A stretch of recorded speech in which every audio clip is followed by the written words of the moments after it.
லூக்கா 8ஆம் அதிகாரம். பின்பு அவர் பட்டணங்கள் தோறும் கிராமங்கள் தோறும் பிரயாணம் பண்ணி தேவனுடைய ராஜ்யத்திற்குரிய நற்செய்தியை கூறி பிரசங்கித்து வந்தார். 12 அவருடனே கூட இருந்தார்கள்.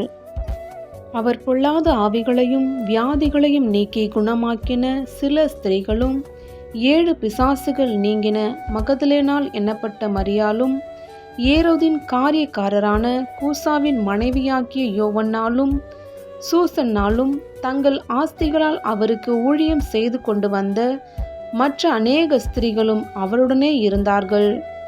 சகல பட்டணங்களிலும் இருந்து திரளான ஜனங்கள் அவரிடத்தில் வந்து கூடினபோது அவர் உவமையாக சொன்னது: விதைக்கிறவன் ஒருவன் விதையை விதைக்க புறப்பட்டான். அவன் விதைக்கையில் சில விதை வழியருகே விழுந்து மிதி உண்டது. ஆகாயத்து பறவைகள் வந்து அதை பட்சித்து போட்டது. சில விதை கற்பாறையின் மேல் விழுந்தது. அது முளைத்த பின் அதற்கு ஈரமில்லாததினால் உலர்ந்து போயிற்று. சில விதை முள்ளுள்ள இடங்களில் விழுந்தது. முள் கூட வளர்ந்து அதை நெருக்கி போட்டது. சில விதை நல்ல நிலத்தில் விழுந்தது. அது முளைத்து 100 பலன் கொடுத்தது என்றார். இவைகளை சொல்லி கேட்கிறதற்கு காதுள்ளவன் கேட்கக்கடவன் என்று சத்தமிட்டு கூறினார். அப்பொழுது அவருடைய சீஷர்கள் இந்த ஓமையின் கருத்து என்னவென்று அவரிடத்தில் கேட்டார்கள். அதற்கு அவர், தேவனுடைய ராஜ்யத்தின் இரகசியங்களை அறியும்படி உங்களுக்கு அருளப்பட்டது. மற்றவர்களுக்கோ அவர்கள் கண்டும் காணாதவர்களாயும் கேட்டும் உணராதவர்களாயும் இருக்கத்தக்கதாக அவைகள் ஓமைகளாக சொல்லப்படுகிறது. அந்த ஓமையின் கருத்தாவது: விதை தேவனுடைய வசனம். வழியருகே விதைக்கப்பட்டவர்கள் வசனத்தை கேட்கிறவர்களாயிருக்கிறார்கள். அவர்கள் விசுவாசித்து ரட்சிக்கப்படாதபடிக்கு பிசாசானவன் வந்து அவ்வசனத்தை அவர்கள் இருதயத்திலிருந்து எடுத்து போடுகிறான்.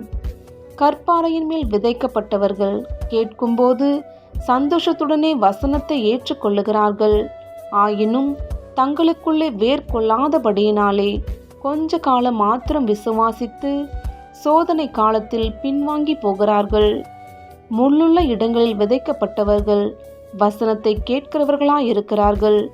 கேட்டவுடனே போய் பிரபஞ்சத்திற்குரிய கவலைகளினாலும் ஐஸ்வர்யத்தினாலும் சிற்றின்பங்களினாலும் நெருக்கப்பட்டு பலன் கொடாதிருக்கிறார்கள்.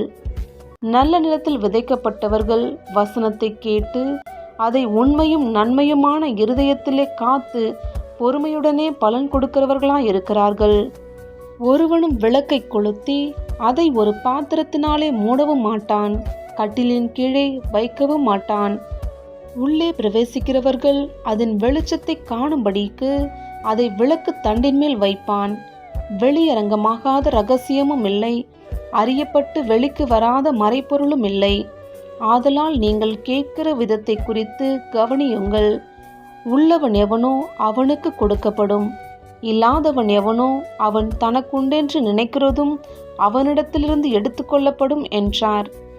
அப்பொழுது அவருடைய தாயாரும் சகோதரரும் அவரிடத்தில் வந்தார்கள். ஜன கூட்டத்தினாலே அவர் அண்டையில் அவர்கள் சேரக்கூடாதிருந்தது. அப்பொழுது, உம்முடைய தாயாரும் உம்முடைய சகோதரரும் உம்மை பார்க்க வேண்டுமென்று வெளியே நிற்கிறார்கள் என்று அவருக்கு அறிவித்தார்கள். அதற்கு அவர், தேவனுடைய வசனத்தை கேட்டு அதன்படி செய்கிறவர்களே எனக்கு தாயும் எனக்கு சகோதரருமாய் இருக்கிறார்கள் என்றார். பின்பு ஒரு நாள் அவர் தமது சீஷரோடும் கூட படவில் ஏறி கடலின் அக்கறைக்கு போவோம் வாருங்கள் என்றார். அப்படியே புறப்பட்டு போனார்கள். படவு ஓடுகையில் அவர் நித்திரையாயிருந்தார். அப்பொழுது கடலிலே சுழல் காற்று உண்டானதால் அவர்கள் மோசமடையத்தக்கதாய் படவு ஜலத்தினால் நிறைந்தது. அவர்கள் அவரிடத்தில் வந்து, ஐயரே ஐயரே, மடிந்து போகிறோம் என்று அவரை எழுப்பினார்கள். அவர் எழுந்து காற்றையும் ஜலத்தின் கொந்தளிப்பையும் அதட்டினார். உடனே அவைகள் நின்று போய் அமைதல் உண்டாயிற்று. அவர் அவர்களை நோக்கி, உங்கள் விசுவாசம் எங்கே என்றார். அவர்கள் பயந்து ஆச்சரியப்பட்டு, இவர் யாரோ, காற்றுக்கும் ஜலத்துக்கும் கட்டளையிடுகிறார், அவைகளும் இவருக்கு கீழ்ப்படுகிறதே என்று ஒருவரோடொருவர் சொல்லிக் கொண்டார்கள். பின்பு கலிலேயாவுக்கு எதிரான கதரினருடைய நாட்டில் சேர்ந்தார்கள்.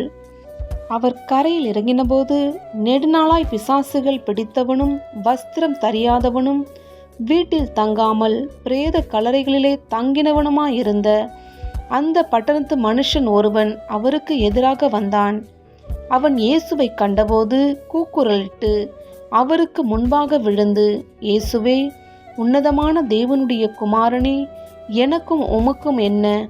என்னை வேதனைப்படுத்தாத படிக்கு உம்மை வேண்டிக் கொள்ளுகிறேன் என்று மகா சத்தத்தோடே சொன்னான். அந்த அசுத்த ஆவி அவனை விட்டு போகும்படி இயேசு கட்டளையிட்டபடியினாலே அப்படி சொன்னான். அந்த அசுத்த ஆவி வெகு காலமாய் அவனை பிடித்திருந்தது. அவன் சங்கிலிகளினாலும் விலங்குகளினாலும் கட்டுண்டு காவல் பண்ணப்பட்டிருந்தும் கட்டுகளை முறித்து போட்டு பிசாசினால் வனாந்தரங்களுக்கு துரத்தப்பட்டிருந்தான். இயேசு அவனை நோக்கி, உன் பேர் என்னவென்று கேட்டார். அதற்கு அவன் லேகியோன் என்றான். அநேகம் பிசாசுகள் அவனுக்குள் புகுந்திருந்தபடியால் அந்த பெயரை சொன்னான். தங்களை பாதாளத்திலே போக கட்டளையிடாதபடிக்கு அவைகள் அவரை வேண்டிக் கொண்டன. அவ்விடத்தில் அநேகம் பன்றிகள் கூட்டமாய் மலையிலே மேய்ந்து கொண்டிருந்தது. அந்த பன்றிகளுக்குள் போகும்படி தங்களுக்கு உத்தரவு கொடுக்க வேண்டுமென்று அவரை வேண்டிக் கொண்டன. அவைகளுக்கு உத்தரவு கொடுத்தார். அப்படியே பிசாசுகள் அந்த மனுஷனை விட்டு நீங்கி பன்றிகளுக்குள் புகுந்தன. அப்பொழுது அந்த பன்றி கூட்டம் உயர்ந்த மேட்டிலிருந்து கடலிலே பாய்ந்து அமிழ்ந்து மாண்டது. அவைகளை மேய்த்தவர்கள் சம்பவித்ததைக் கண்டு ஓடிப்போய் பட்டணத்திலும் சுற்றுப்புறங்களிலும் அறிவித்தார்கள்.